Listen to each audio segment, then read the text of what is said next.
Hello everyone, I am Harshita Rathore और मैं आप सभी का स्वागत करती हूँ लर्निंग टुगेदर पे। आई होप सब लोग बहुत अच्छे होंगे, बहुत बढ़िया होंगे, बहुत ज़बरदस्त होंगे। आज हम यहाँ पे क्या करने वाले हैं, हम सिविक्स के कुछ प्रैक्टिस के क्वेश्चंस को यहाँ पे सॉल्व करेंगे और देखेंगे कि कैसे क्वेश्चंस आपसे एग्जाम में जो है वो पूछे जाते हैं। ठीक है, हमने इससे पहले सिविक्स के काफ़ी सारे सेट्स जो है वो ऑलरेडी लगा लिए हैं हमारे क्वेश्चन के, और है ना आज भी हमारा सिविक्स का ही सेट रहने वाला है। तो इसमें जितने भी क्वेश्चन रहेंगे वो आपके लिए आपके एग्जाम से जुड़े हुए, TGT PGT के एग्जाम से जुड़े हुए काफ़ी सारे इंपॉर्टेंट चीज़ें जो है वो आज हम इस लेक्चर के अंदर पढ़ने वाले हैं। ठीक है, तो हम वीडियो को शुरू करेंगे, लेकिन शुरू करने से पहले मेरा छोटा सा इंट्रोडक्शन है। आई एम हर्षिता राठौर, मेरी क्वालिफिकेशन है मास्टर्स प्लस UGC नेट।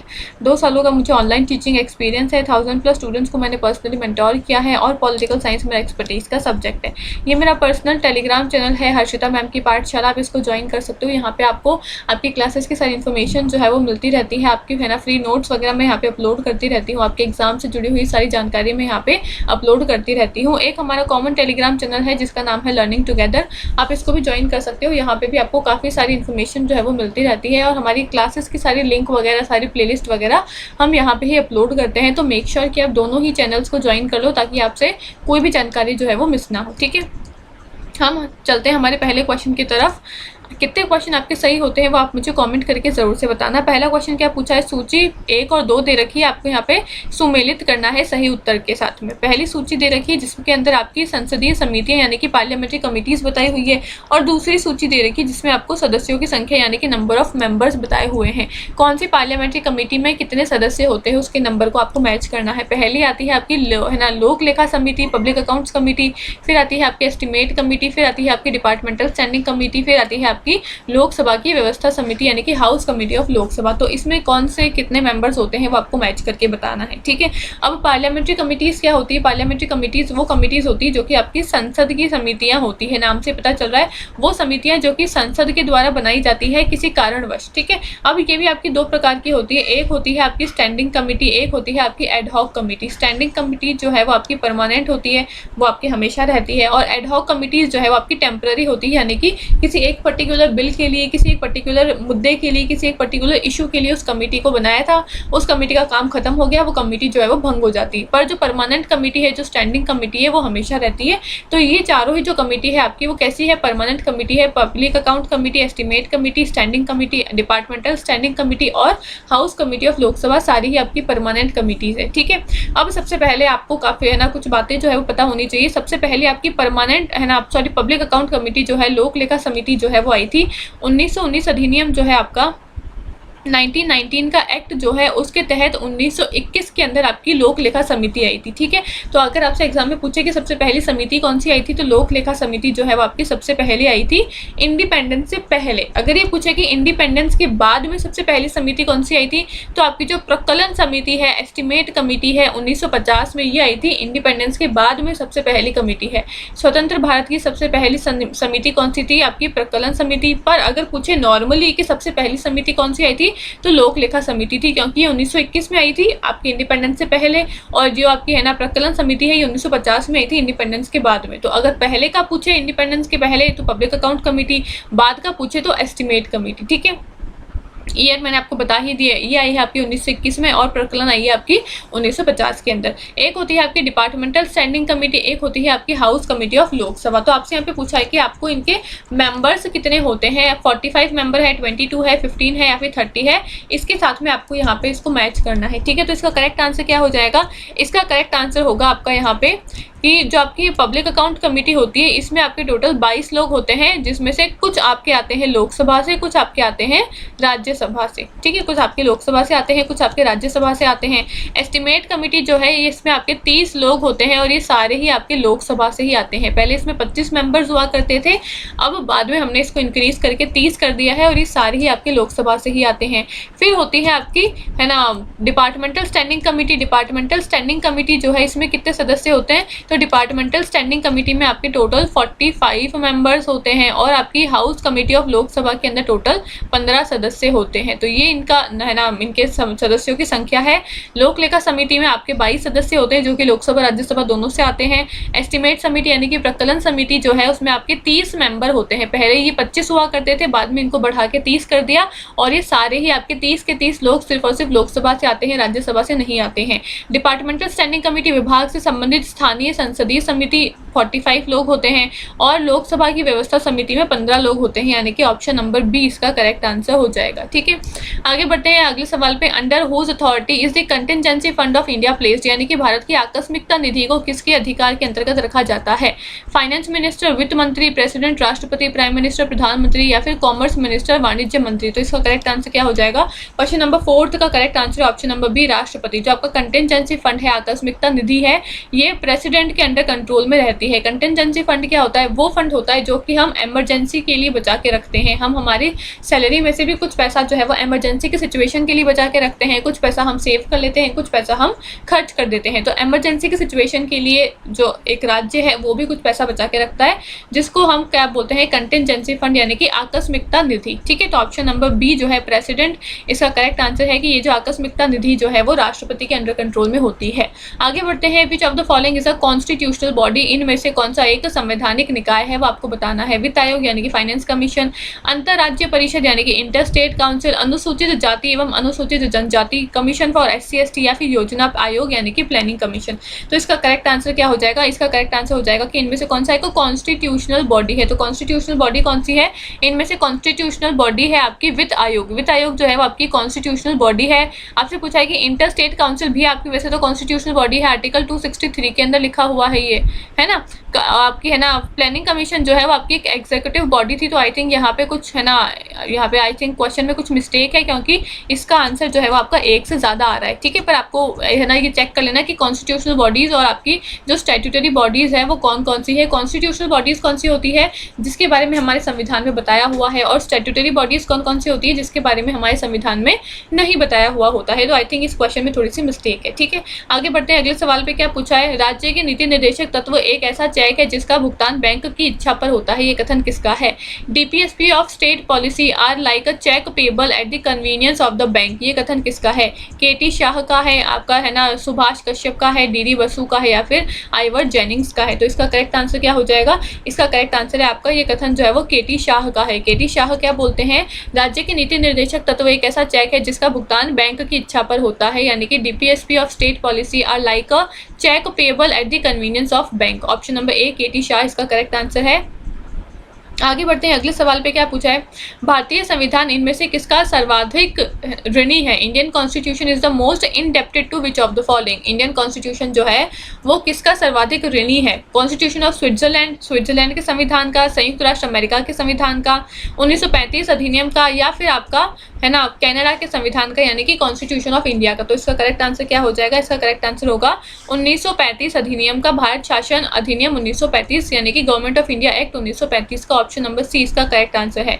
जो भी हमने हमारा कॉन्स्टिट्यूशन बनाया है उसमें से काफ़ी सारी चीज़ें जो है वो हमने 1935 के अधिनियम से ही ली है, और ये भी कहा जाता है कि 1935 अधिनियम जो है वो क्या है आपका मतलब है ना एक मिनी कॉन्स्टिट्यूशन के रूप में उसको माना जाता है। ठीक है, ऑप्शन नंबर सी इसका करेक्ट आंसर हो जाएगा। आगे बढ़ते हैं। मेंबर ऑफ कैबिनेट में है ना कैबिनेट मिशन प्लान वर, यानी कि कैबिनेट मिशन प्लान के सदस्य कौन कौन थे? आपके है ना पैथिक लॉरेंस, स्टैफोर्ड क्रिप्स या फिर आपके एवी अलेक्जेंडर। फिर दिया हुआ है आपकी स्टैफोर्ड क्रिप्स, एवी अलेक्जेंडर या फिर लॉर्ड वेबल, आपकी पैथिक लॉरेंस, एवी अलेक्जेंडर और लॉर्ड रिपन, या फिर आपके स्टैफोर्ड क्रिप्स, माउंटबेटन और पैथिक लॉरेंस। तो करेक्ट आंसर क्या हो जाएगा? आपके कैबिनेट मिशन प्लान के सदस्य थे पैथिक लॉरेंस, स्टैफोर्ड क्रिप्स और एवी अलेक्जेंडर। ऑप्शन नंबर ए जो है इसका करेक्ट आंसर हो जाएगा। ठीक है, आपकी कैबिनेट मिशन प्लान जो है वो कौन से ईयर में आया था वो मुझे आप कमेंट करके ज़रूर से बताना। और इस मिशन के अंदर इस ये जो प्लान है, इस प्लान के अंदर आपके 3 लोग थे, और वो 3 लोगों का नाम क्या है? पैथिक लॉरेंस थे एक पैथिक लॉरेंस थे, एक आपके स्टैफोर्ड क्रिप्स थे और एक आपके एवी अलेक्जेंडर थे। ठीक है, ये तीनों लोग थे आपके कैबिनेट मिशन योजना के तहत। ऑप्शन नंबर ए इसका करेक्ट आंसर है। कैबिनेट मिशन योजना कब आई थी वो मुझे कमेंट करके बताना। आगे बढ़ते हैं नेक्स्ट क्वेश्चन पे। Who was the chairman of drafting committee of the constituent assembly? संविधान सभा की प्रारूप समिति का अध्यक्ष कौन था? राजेंद्र प्रसाद, आपका है ना भीमराव अम्बेडकर, राजा गोपालचारी या फिर जवाहरलाल नेहरू। तो काफ़ी ईजी क्वेश्चन है। Option number B doctor Bhimrao Ambedkar इसका करेक्ट आंसर है। भीमराव अम्बेडकर जो है वो ड्राफ्टिंग कमेटी के चेयरमैन थे यानी कि अध्यक्ष थे। ठीक है, तो सबको ही पता है। Option number B Ambedkar ji इसका करेक्ट आंसर हो जाएगा। आगे बढ़ते हैं अगले सवाल पे। इंडिया विंस फ्रीडम के लेखक कौन थे, यानी कि who was the author of the, है ना, India wins freedom. India wins freedom जो है इसके लेखक कौन थे? जवाहरलाल नेहरू, अब्दुल कलाम आजाद, जेपी नारायण या फिर आपके महात्मा गांधी। तो करेक्ट आंसर क्या हो जाएगा? अब्दुल कलाम आजाद जो है वो आपके इंडिया विंस फ्रीडम के लेखक थे। ठीक है, ऑप्शन नंबर बी इसका करेक्ट आंसर हो जाएगा। आगे बढ़ते हैं नेक्स्ट क्वेश्चन पे। क्या पूछा है? Who was the founder of the independent labour party इन 1936? 1936 में इंडिपेंडेंट लेबर पार्टी की स्थापना किसने करी थी? नेहरू ने करी थी, एम एन रॉय ने करी थी, अम्बेडकर ने करी थी या फिर गांधी जी ने करी थी? तो करेक्ट आंसर क्या हो जाएगा? अम्बेडकर जी ने करी थी इसकी स्थापना 1936 में। इंडिपेंडेंट लेबर पार्टी जो है उसकी स्थापना डॉक्टर भीमराव अम्बेडकर जी ने करी थी। ठीक है, काफी फेमस पार्टी है। कौन से ईयर में आई थी और कहाँ पे इसकी स्थापना करी थी, सारी बातें जो है वो आपको पता होनी चाहिए। ऐसे फैक्चुअल क्वेश्चन एग्जाम में काफी सारे पूछे जाते हैं। तो इंडिपेंडेंट लेबर पार्टी जो है 1936 में इसकी स्थापना हुई थी, किसने करी थी? अम्बेडकर जी ने करी थी। ठीक है, आगे बढ़ते हैं अगले सवाल पे। Under the cabinet mission plan election to the constituent assembly were held, यानी कि कैबिनेट मिशन योजना के अंतर्गत संविधान सभा के चुनाव जो है वो कब आयोजित किए गए थे? जुलाई 1946 में, दिसंबर 1946 में, जनवरी 1947 या फिर अगस्त 1947 में? तो इसका करेक्ट आंसर क्या हो जाएगा? जुलाई 1946 में आपके चुनाव जो है वो कराए गए थे। कैबिनेट मिशन प्लान आया था, इसमें 3 सदस्य थे, अभी मैंने आपको बताया, पैट्रिक लॉरेंस थे, स्टैफोर्ड क्रिप्स थे और एवी अलेक्जेंडर थे। अब ये जो कैबिनेट मिशन प्लान है इसने कॉन्स्टिट्यूएंट असेंबली जो थी आपकी, जो आपकी है ना संविधान सभा थी, उसके चुनाव जो है वो कब आयोजित करवाए थे? तो वो जुलाई 1946 में करवाए थे। ऑप्शन नंबर ए इसका करेक्ट आंसर हो जाएगा। ठीक है, आगे बढ़ते हैं। Hunter commission report was related to, जो हंटर कमीशन की जो रिपोर्ट थी वो आपकी किससे जुड़ी हुई है? 1857 की क्रांति से, famine of 1896 to 97, Jallianwala Bagh massacre से या फिर पार्टीशन ऑफ बंगाल से? तो इसका करेक्ट आंसर क्या हो जाएगा? ये आपके जलियांवाला बाग मैसेकर से जुड़ी हुई थी। ठीक है, जलियांवाला बाग मैसेकर से आपकी हंटर आयोग की रिपोर्ट जो है वो जुड़ी हुई थी। अब मुझे कॉमेंट करके बताना कि हंटर कमीशन जो है वो कौन से साल में आया था? हंटर कमीशन जो है वो कौन से साल में आया था, ये आप मुझे कॉमेंट करके जरूर से बताना। Option number C Jallianwala Bagh इसका करेक्ट आंसर हो जाएगा। आगे बढ़ते हैं अगले सवाल पे। नेहरू जो है वो किसके सपोर्टर थे? नेहरू जो है वो किसके किसका है ना समर्थन करते थे? कैपिटलिज्म का, कम्युनिज्म का, डेमोक्रेटिक सोशलिज्म या फिर एनार्किज्म का? पूंजीवादी का, साम्यवादी का, लोकतांत्रिक समाजवादी का या फिर अराजकतावादी का? तो आपको यहाँ पे बताना है कि नेहरू जो है वो किसका सपोर्ट करते थे। नेहरू जो है वो यहाँ पे किसका सपोर्ट करते थे?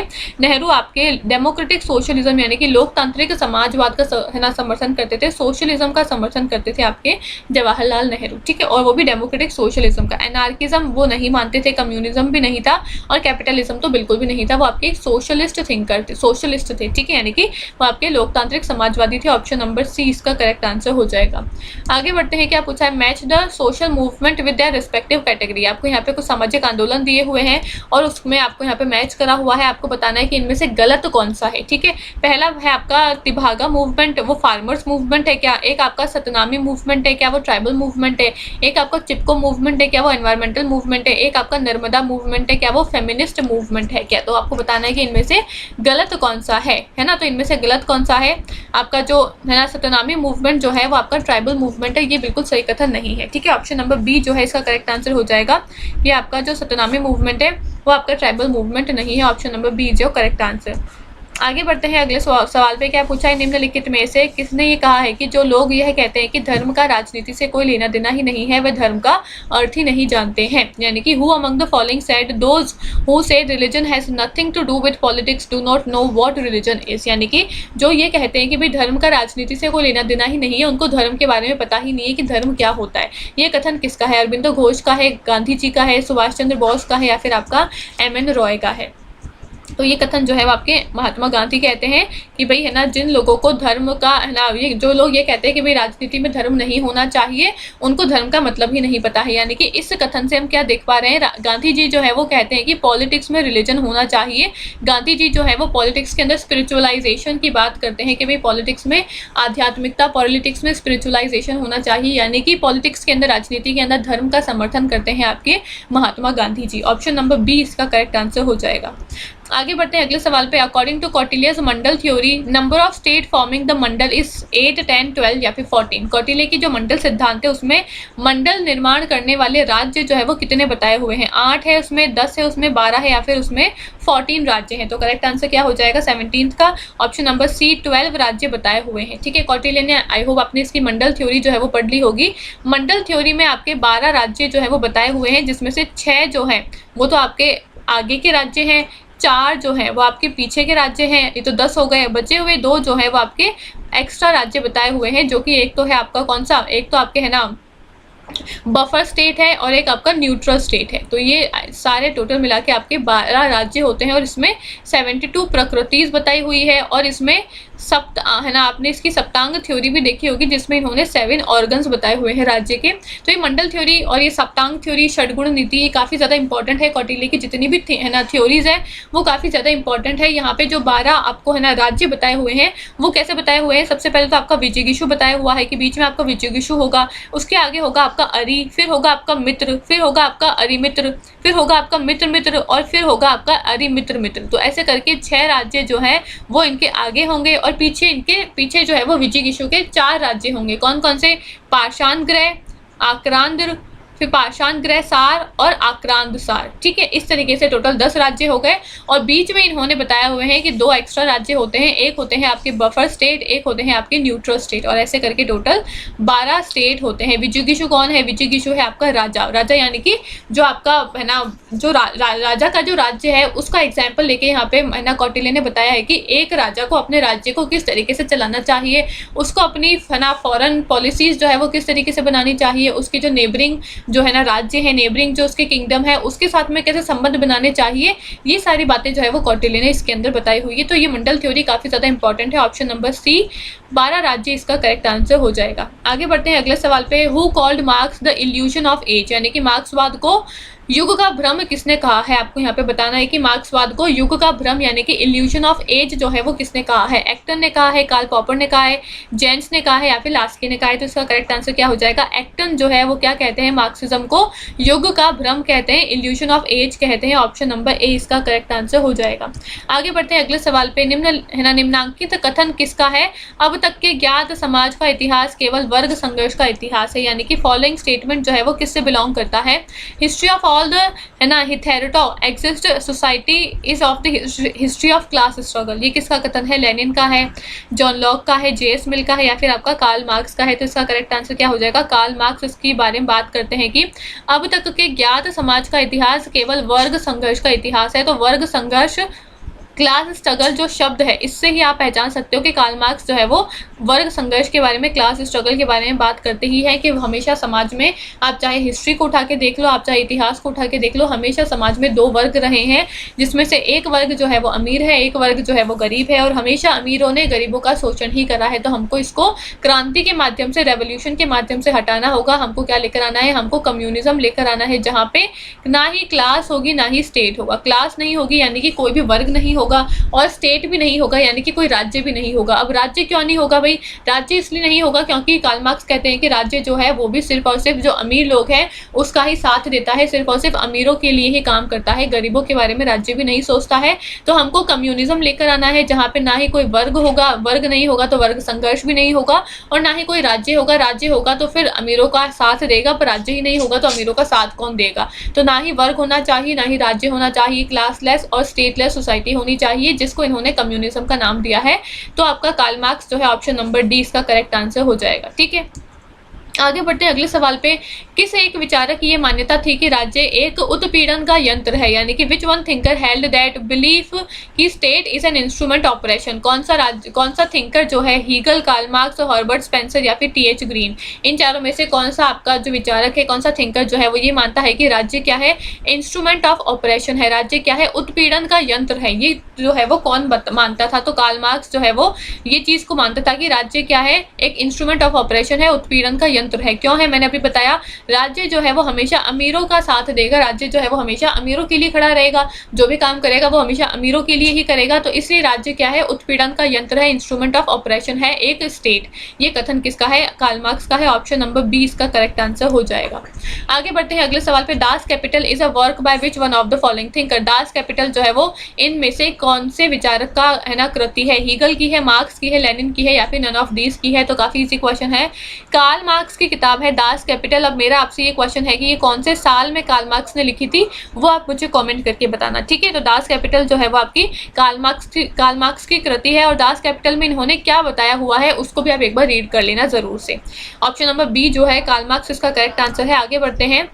The author of a treatise on liberty is Bentham, Rousseau, JS. Mill या फिर टी.एच. ग्रीन। यानी कि अ ट्रिटाइज ऑन लिबर्टी का लेखक जो है वो कौन है? बेंथम है, रूसो है, जे.एस. मिल है, या फिर आपके टी.एच. ग्रीन है। तो इसका करेक्ट आंसर क्या हो जाएगा? जे.एस. मिल जो है इनकी किताब है जिसका नाम है द ट्रिटाइज ऑन लिबर्टी। अब मेरा आपसे अगेन क्वेश्चन है कि मुझे ये कॉमेंट करके बताना अ ट्रिटाइज ऑन लिबर्टी जो है वो कौन से साल में आई है, और इसके अंदर क्या बताया हुआ है जे.एस. मिल ने, वो भी आप जरूर से पढ़ लेना, ठीक है। आगे बढ़ते हैं। आज के लास्ट क्वेश्चन पे क्या पूछा है? व्यक्ति के स्वाधीनतापूर्ण कार्य पर ही उसका इतना इच्छा है जो कि संप्रभु होता है। यानी कि ये कथन जो है वो किसने कहा है? It is the only over those action of the individual that are self regarding that his own will is rightful both in principle and in fact. ये कथन किसका है? हॉब्स का है, ऑस्टिन का है, रूसो का है, या फिर आपका बॉदिन का है? तो ये कथन किसका है? ये कथन जो है वो रूसो का है। रूसो क्या कहते हैं? It is the only over those action of the individual that are self regarding that his own will is rightful both in the principle and the fact। यानी कि व्यक्ति के स्वाधीनतापूर्ण कार्य पर ही उसका इतना इच्छा है, यानी कि इतनी विल है जो कि संप्रभु होती है, सॉवरिन होती है। ये कथन जो है वो किसने कहा है? ये कथन आपका रूसो ने कहा है। ऑप्शन नंबर सी रूसो इसका करेक्ट आंसर हो जाएगा, ठीक है। तो ये सारे क्वेश्चन हमने आज की क्लास में सॉल्व करे थे। टोटल 20 क्वेश्चन जो है वो हमने आज की क्लास में सॉल्व करे हैं। मुझे आप कॉमेंट करके जरूर से बताना कि आपके कितने सवाल जो है वो सही हुए हैं, कितने सवाल जो है वो गलत हुए हैं, ठीक है। बाकी मिलते हैं अगले वीडियो में। आई होप आपको वीडियो जो है वो अच्छी लगी होगी। वीडियो अच्छी लगे तो इसको लाइक करना, शेयर करना, कमेंट करके मुझे जरूर से बताना कि आपके कितने क्वेश्चन जो है वो सही हुए हैं। अगर आपको कोई भी दिक्कत होती है, कोई भी प्रॉब्लम होती है, तो मुझे कमेंट करके बता सकते हो। हर्षिता मैम की पाठशाला मेरा पर्सनल टेलीग्राम चैनल है, और लर्निंग टुगेदर हमारा कॉमन टेलीग्राम चैनल है, इसको भी ज्वाइन कर लेना, ठीक है। बाकी मिलते हैं अगले वीडियो में। Thank you so much.